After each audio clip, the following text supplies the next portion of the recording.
सभी बच्चों को नमस्कार। हम बात कर रहे हैं आज सिंगेज कैलकुलस की, class 12th R D Sharma की, एनसीईआरटी की, एम एल अग्रवाल की, मैथमेटिक्स की। आज डेफिनेट इंटीग्रल का एक कंसेप्ट है, definite integration as limit of sum, या यूं कहिए कि डेफिनेट इंटीग्रल के क्वेश्चंस को हम एक प्रोसीजर के जरिए उसकी वैल्यू निकालेंगे। We are not going to directly integrate the given function, but we find its value with the help of limit as a sum। अब लिमिट एज सम क्यों कहा गया वो भी हम धीरे धीरे करके पत्ते खोलेंगे। देखिए, इंटीग्रल का मतलब होता है एक्चुअली में किसी भी कर्व का एरिया निकालना। भाई आप y dx करते हो ना, y ये हो गया, dx चौड़ाई हो गई, y ऊंचाई हो गई, dx चौड़ाई हो गई, एक कर्व, एक फिगर बन गया रेक्टेंगल टाइप का, उसका एरिया निकालना। इंटीग्रल का मतलब ही होता है एरिया निकालना। आगे चल के आप वॉल्यूम भी निकालोगे, अलग की बात है। जैसे सिलेंडर का एरिया निकालना है, कोन का एरिया निकालना है, ये सब हमने छोटे क्लासेस में पढ़े हैं फार्मूले, और यहां पर महसूस किए हैं। We find the value with the help of integral. ठीक है, तो जब कभी एक डेफिनेट शेप होता है तब तो एरिया निकाल लेते हैं आप। लेकिन मैं अगर आपसे कहूं कि भैया ये एक फिगर है, इसका एरिया कितना होगा, क्योंकि एरिया की जरूरत तो हमको हर जगह पड़ती है। मकान बनवाना है, दीवार में प्लास्टर करना है, एरिया निकालनी पड़ेगी। बोले दीवार तो रेक्टेंगल होती है, ठीक है, इतना बड़ा एक पैच है, इतना बड़ा टाइल्स लगवाना है, इससे टूट गया है, निकालो एरिया इसका। तो यहां पर डेफिनेट इंटीग्रल का इस्तेमाल करते हैं। ठीक है, अब इसका कंसेप्ट क्या है ये जरा मैं बताऊंगा, और एक एग्जाम्पल इसका मैं आपको आज एक्सप्लेन करने की कोशिश करूंगा। जरा समझिएगा। जैसे मैंने आपसे कहा कि भैया ये बताओ, ये एक कर्व है, इसका एरिया निकालो। अब आप कहीं बंद तो करो इसको, कहां से कहां तक। तो हमने कहा ठीक है, x is equal to a से लेकर के x is equal to b तक का एरिया निकालो।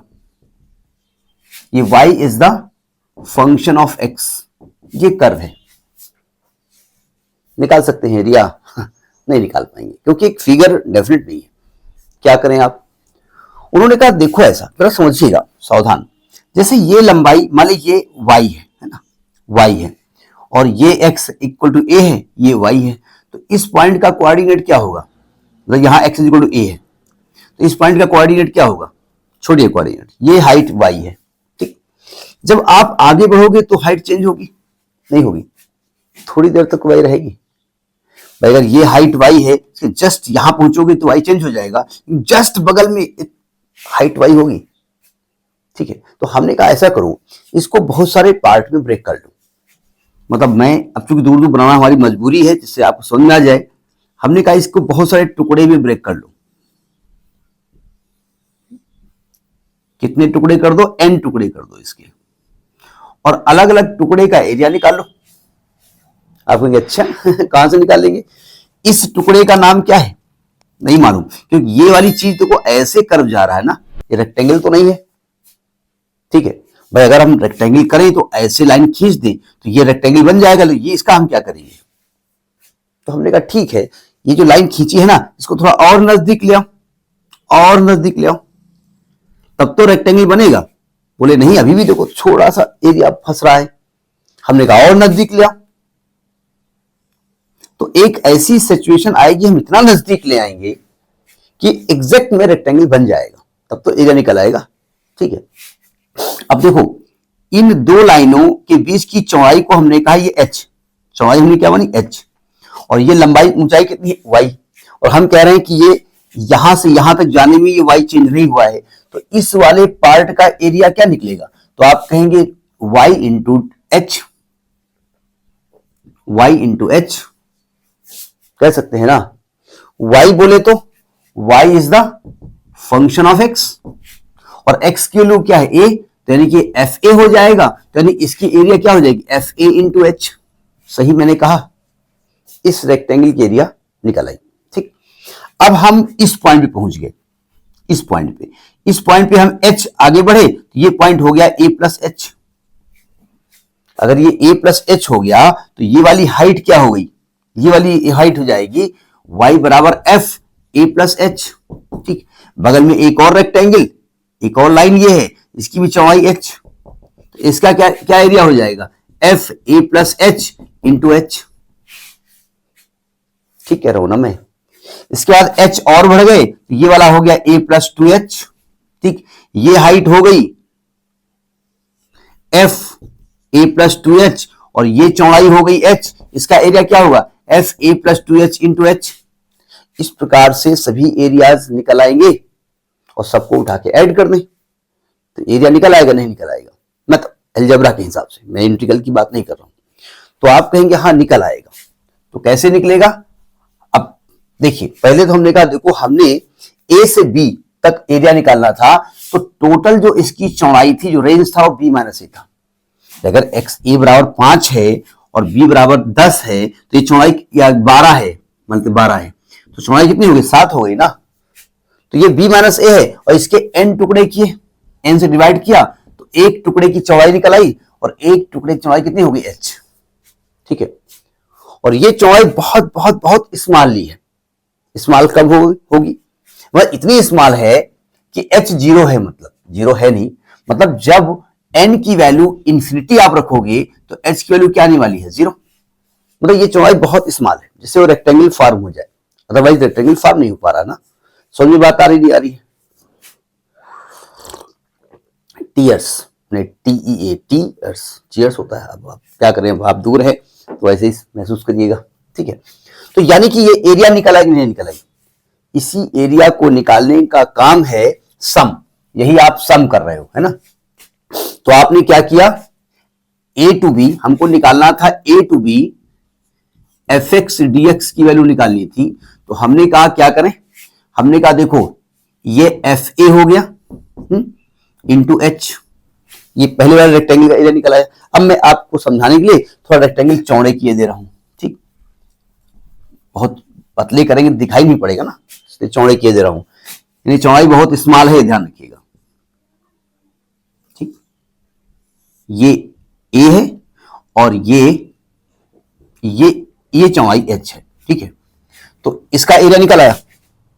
इस एरिया में दो टांगे यूज की गई है, ये ध्यान रखिएगा। ठीक है, इसके बाद जब यहां पहुंचे हम तो यहां पर a प्लस एच हो गया, तो यानी कि यहां पर हो गया F a plus h into h, plus कर दिया, ये दो एरिया निकल आई, यानी इस रेक्टेंगल की एरिया आ गई, इस रेक्टेंगल की एरिया आ गई।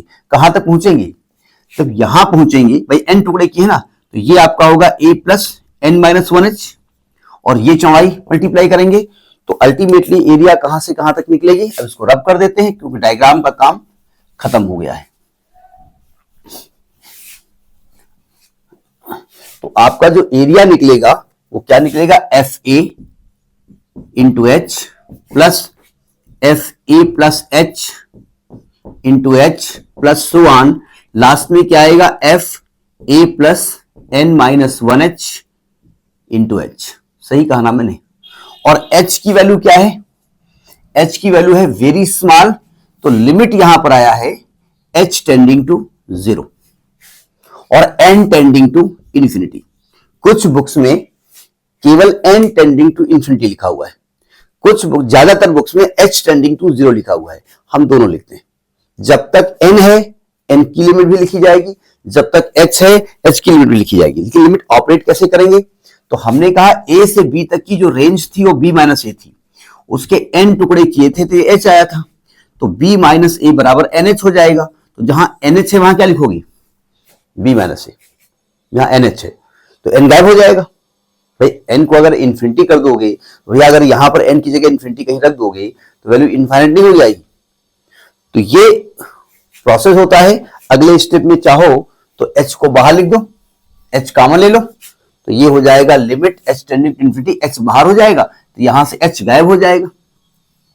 तो फॉर्मूला बन गया limit h tending to 0 f a plus h plus f a plus 2h up to f a plus n minus one h into h, और ये जो वैल्यू देगा वो इस इंटीग्रल की वैल्यू होगी। Have you got the process, हम कहना क्या चाहते हैं। ठीक, अब मैं एक क्वेश्चन लेता हूं। हाँ, लिमिट ऑपरेट करना, लिमिट को अप्लाई करना आपको आना चाहिए। ठीक है, मैं सिंगेज का एक, सिंगेज कहो आरडी कहो जो भी कहो आप, एक एग्जांपल लेता हूं और इसमें लिख करके आता है। अब देखो आपने सम किया था और लिमिट रखी थी, इसलिए कहा गया इंटीग्रल लिमिट एज ए सम, मतलब सम की एक लिमिट रखने के बाद जो वैल्यू आई है। ठीक, मैं एक एग्जांपल लेता हूं। जैसे हमसे कहा गया कि इंटीग्रल करिए 1 to 2 x स्क्वायर dx की वैल्यू निकालो। आप कहेंगे इसमें क्या दिक्कत है, भाई एक्स स्क्वायर का इंटीग्रल होगा एक्स क्यूब बाई 3 और लिमिट रख देंगे वैल्यू निकल आएगी। नहीं, हम छुप करके पी सकते हैं, हम सोचते हैं मतलब आप जाने कि हम चाय पी रहे हैं। ठीक है, तो हमसे ये नहीं कहा गया, हमसे कहा गया कि evaluate the following definite integral by as limit of sum. कहेगा आप ये लिमिट ऑफ सम से निकालो। ठीक है, तो यानी एक्स स्क्वायर का ग्राफ बनेगा और 1 to 2 के बीच में जो उसका एरिया होगा वो एरिया निकालना है आपको। तो देखो कैसे डेफिनेशन लिखेंगे। यहां पर a की वैल्यू क्या है, यहां की वैल्यू है 1, b की वैल्यू क्या है 2, एफ एक्स की वैल्यू क्या है, वो है एक्स स्क्वायर, और आपने n टुकड़े किए हैं तो b माइनस ए अपान एन बराबर h, मतलब 2 माइनस 1 अपान एन बराबर h, मतलब nh की वैल्यू क्या है 1, तो हम nh को 1 लिखेंगे। लिमिट जब लगाएंगे तो h टेंडिंग टू 0 करेंगे, n टेंडिंग टू इन्फिनिटी करेंगे। अब n टेंडिंग टू इन्फिनिटी ऐसे ना कर देना कि पता चला इन्फिनिटी आने आंसर आ जाए। ठीक है, तो ये हम वैल्यू रखेंगे। ठीक, ये एफ एक्स है। अब इसकी वैल्यू क्या होती है, ये आपको इसका नाम आई दे दो। आई बराबर क्या फॉर्मूला हमने बताया, h f a plus h plus f a plus 2h plus so on plus f a plus n minus 1h। ये n माइनस 1h क्यों लिखा, ठीक है ना, क्यों nh नहीं लिखा, n माइनस 1 ही टुकड़े होंगे उसके, n माइनस 1 ही तो रेक्टेंगल बनेंगे। भाई दो लाइनें बना करके एक रेक्टेंगल बना था, दो लाइनें जब बनी थी तो एक रेक्टेंगल बना था, 3 लाइनें बनी थी तो 2 रेक्टेंगल बने थे। तो जब n लाइनें खींचोगे तो n माइनस 1 रेक्टेंगल बनेगा ना, तो यही तो तुम जाएंगे। तो देखो लिमिट क्या रखेंगे, मैं लिमिट h की भी रखता हूं और मैं लिमिट n की भी रखता हूं, क्योंकि हमारे पास n भी है। n कहेगा काय हो, हम तो इन्फिनिटी लिमिट है, हम का न रखियो, तो वो रख लिया। अब देखो ध्यान से, limit h tending to 0, writing थोड़ी गंदी है, थोड़ा सा एडजस्ट करिएगा। h लिमिट ऑपरेटर कर देना, एफ ए बोले तो f1 plus f1 plus h plus f1 plus 2h plus so on plus f1 plus n minus 1h, यही तो आएगा। अब आपका fx की वैल्यू आपके पास ऑलरेडी है। ठीक है, अब वैल्यू रखना शुरू करो। मैं इसको रब कर दूं, nh की जगह 1 लिख रहे हैं, ध्यान रखिएगा। अगर nh जहां पर आएगा तो कोशिश करेंगे nh लाने की। ठीक है, देखो तो आएगा limit h tending to 0 and n tending to infinity h, f1 x को 1 लिखेंगे, x को हमने 1 लिख दिया तो 1 स्क्वायर हो गया, प्लस 1 प्लस h लिखेंगे तो 1 प्लस h का स्क्वायर हो गया, प्लस 1 प्लस 2h का स्क्वायर हो गया, plus so on plus 1 plus n minus 1h का स्क्वायर हो गया। अब हमको यहां पर इसको सॉल्व करना है, यानी कि इंटीग्रल का काम, इस फार्मूले का काम खत्म हो गया है, अब लिमिट का काम शुरू हो गया है। ठीक, अब लिमिट फिलहाल तो रख नहीं सकते, क्योंकि लिमिट रखेंगे तो h की रखेंगे 0 और n की रखेंगे इन्फिनिटी, तो ये तो पूरा इनफाइनाइट हो जाएगा, तो लिमिट तो रख नहीं सकते फिलहाल।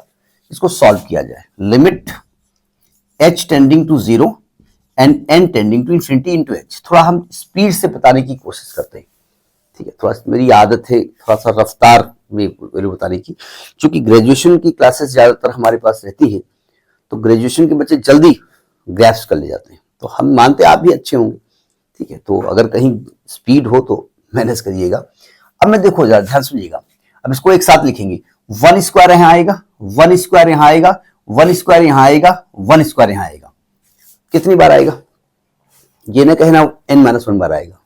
पहले में 0h है, h 0 है, दूसरे में 1h है, तीसरे में 2h है। ठीक है, तो n माइनस 1 में nh होगा, तो n बार आएगा। तो यानी कि 1 square plus 1 plus 1 plus 1 up to n terms, तो ये आने वाला है, प्लस देखो यहां एच स्क्वायर आएगा, यहां 2h का स्क्वायर आएगा, फिर 3h का स्क्वायर आएगा, n-1 h का स्क्वायर आएगा। यानी यहां पर क्या आने वाला है, एच स्क्वायर आने वाला है, 2 स्क्वायर यानी 4h स्क्वायर आने वाला है, प्लस फिर 3 9h स्क्वायर आने वाला है, अप टू n-1 का स्क्वायर h स्क्वायर आने वाला है। सही कहा मैंने। प्लस 2ab 2 इंटू एच आएगा, प्लस 2 इंटू 2h आएगा, प्लस 2 इंटू 3h आएगा, प्लस 1 प्लस 2 इंटू n-1h आएगा।